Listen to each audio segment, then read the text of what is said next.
do livro Obras Incompletas de Sigmund Freud, título Neurose, Psicose, Perversão, da editora Autêntica.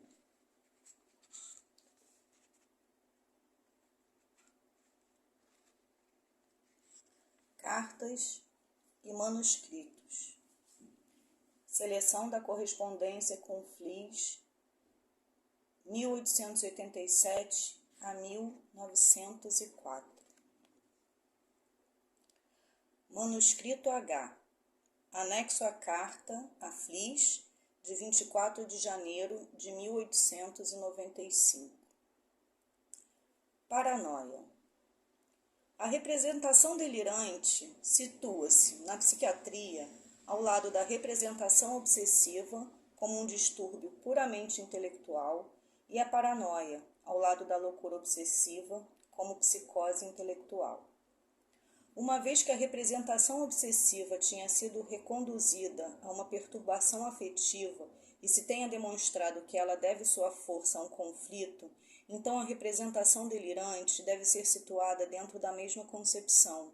Portanto, ela também é consequência de distúrbios afetivos e deve sua força a um processo psicológico. O contrário disso é aceito pelos psiquiatras, enquanto o leigo está habituado a derivar a loucura delirante de vivências psíquicas abaladoras. Aquele que não perde a razão com determinadas coisas não tem nada a perder. Ora, de fato ocorre o seguinte: a paranoia crônica, em sua forma clássica, é um modo patológico de defesa, tal como a histeria, a neurose obsessiva e a confusão alucinatória. Alguém se torna paranoico em relação a coisas que não pode suportar, desde que tenha a predisposição psíquica específica para isso. Em que consiste essa predisposição? Na tendência para aquilo que representa a marca psíquica distintiva da paranoia, e isso queremos examinar com um exemplo. Uma mulher solteira, não muito nova, de cerca de 30 anos, mora junto com o irmão e irmã. Eles fazem parte do melhor padrão da classe trabalhadora. O irmão empenhou-se em tornar-se um pequeno fabricante. Nesse meio tempo, alugam um quarto a um colega de trabalho muito viajado, algo enigmático, muito habilidoso e inteligente, que mora com eles durante um ano e é para eles o melhor camarada e a melhor das companhias. O homem se vai para retornar depois de 6 meses. Dessa vez, ele fica só por pouco tempo e desaparece definitivamente. As irmãs frequentemente lamentam sua ausência. Só podem falar bem dele, até que a mais nova conta à mais velha sobre uma ocasião em que ele fez a tentativa de colocá-la em perigo. Ela estava arrumando o quarto, enquanto ele ainda estava na cama. Então ele a chamou para junto da cama, e quando ela se aproximou, sem nada suspeitar, ele colocou seu pênis na mão dela. A cena não teve nenhum tipo de continuação, e o estranho partiu em viagem logo depois disso. No decorrer dos anos seguintes, a irmã que havia tido essa experiência adoeceu, começou a se queixar e, por fim, formou-se um inequívoco delírio de ser notada e de perseguição com o seguinte conteúdo: as vizinhas sentiam pena dela por ela ser uma mulher abandonada, que ainda fica esperando por aquele homem. Sempre lhe faziam insinuações desse tipo, contavam-lhe toda espécie de coisas sobre esse homem e assim por diante. É claro que tudo isso não era verdade. Desde então, a doente entra nesse estado apenas por semanas. Depois, torna a ficar lúcida temporariamente. Explica tudo como consequência da exaltação, embora, mesmo nos intervalos, sofra de uma neurose que não é difícil de interpretar sexualmente. E logo volta a entrar em uma nova crise de paranoia.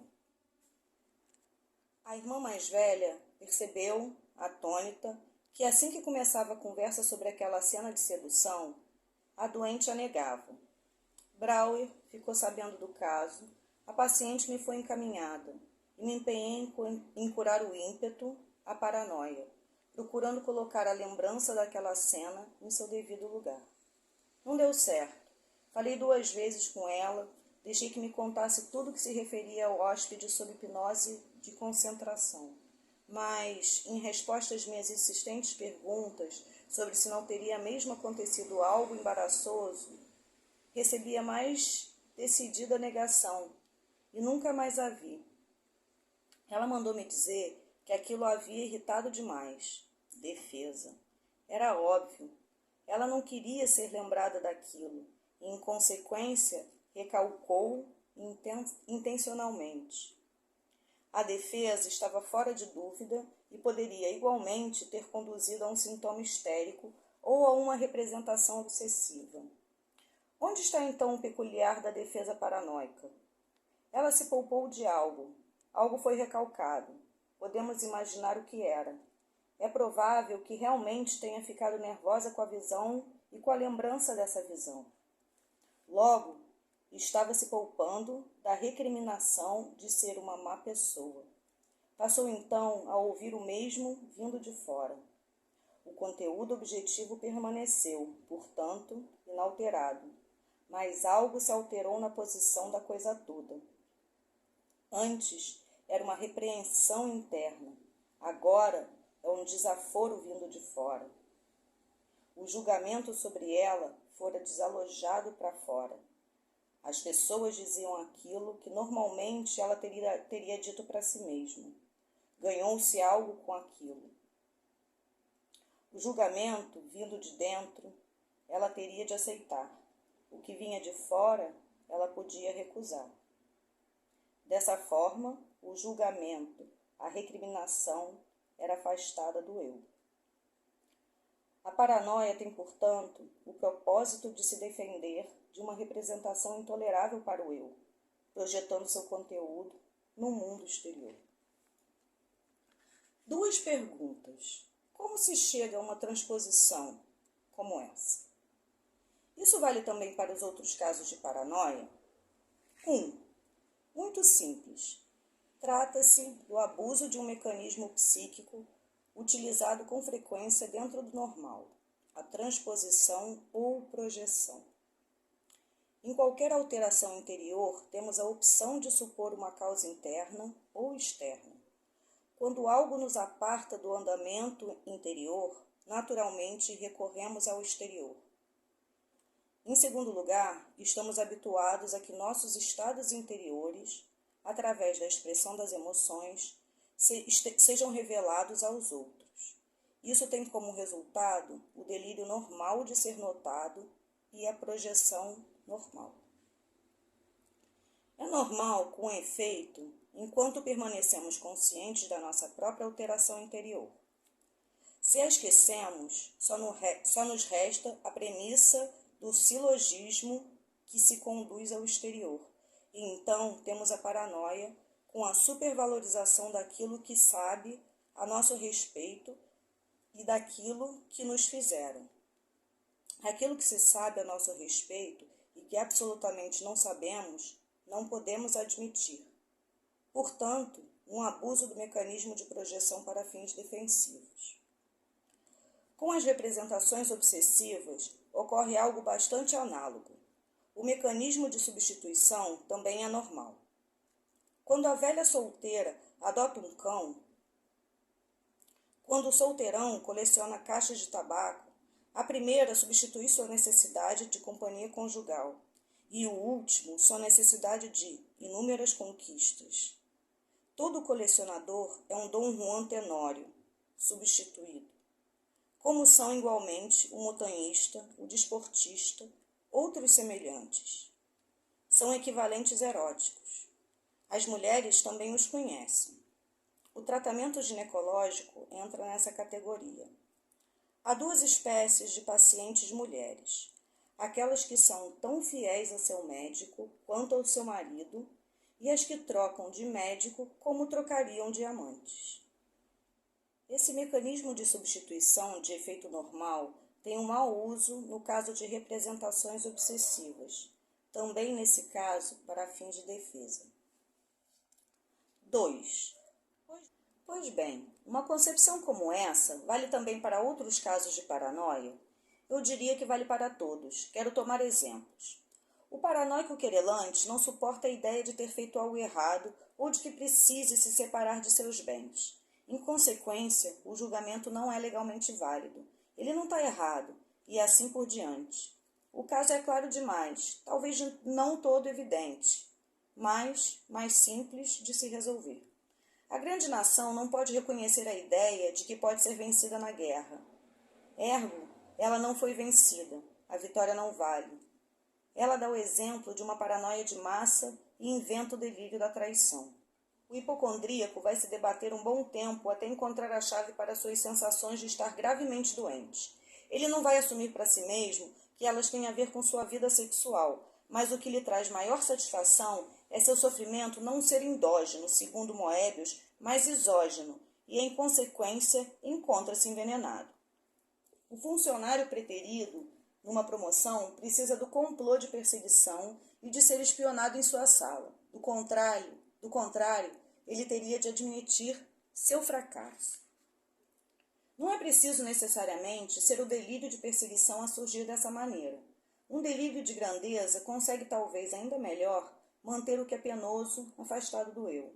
É o caso da cozinheira que perdeu seus atrativos e que deveria se acostumar à ideia de que está sendo excluída da felicidade do amor.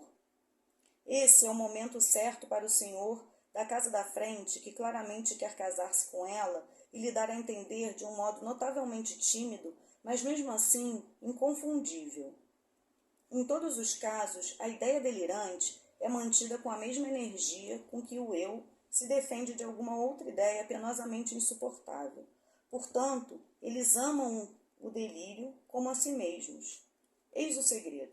Pois bem, como se relaciona essa forma de defesa com as já conhecidas? 1. Histeria.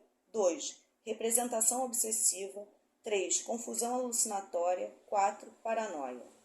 Estamos levando em conta afeto, conteúdo da representação e as alucinações. 1. Histeria. A representação intolerável não é admitida na associação com o eu. Seu conteúdo se mantém isolado, fala na consciência, seu afeto é despachado, por conversão ao corporal, a única psiconeurose. 2. Representação obsessiva. A representação intolerável não é, igualmente, admitida na associação. O afeto permanece conservado, o conteúdo é substituído. 3. Confusão alucinatória. A representação intolerável inteira, afeto e conteúdo, se mantém afastada do eu, o que só é possível às custas de um desligamento do mundo externo. Chega-se às alucinações que são favoráveis ao eu e apoiam a defesa. 4. Paranoia. Conteúdo e afeto da representação intolerável se conservam, em direito contraste com 3. Mas são projetados no mundo externo, alucinações se originam em diversa forma, são hostis ao eu, mas reforçam a defesa. Em contraste com isso, as psicoses histéricas, nas quais justamente as representações rechaçadas ganham poder, tipo ataque, état secondaire. As alucinações são hostis ao eu.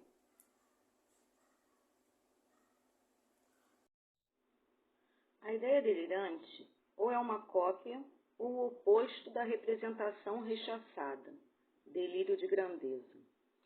Paranoia e confusão alucinatória são as duas psicoses de desafio ou oposição.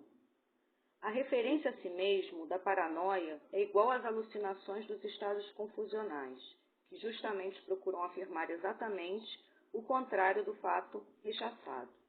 Assim, a referência a si mesmo sempre tenta provar que a projeção está correta.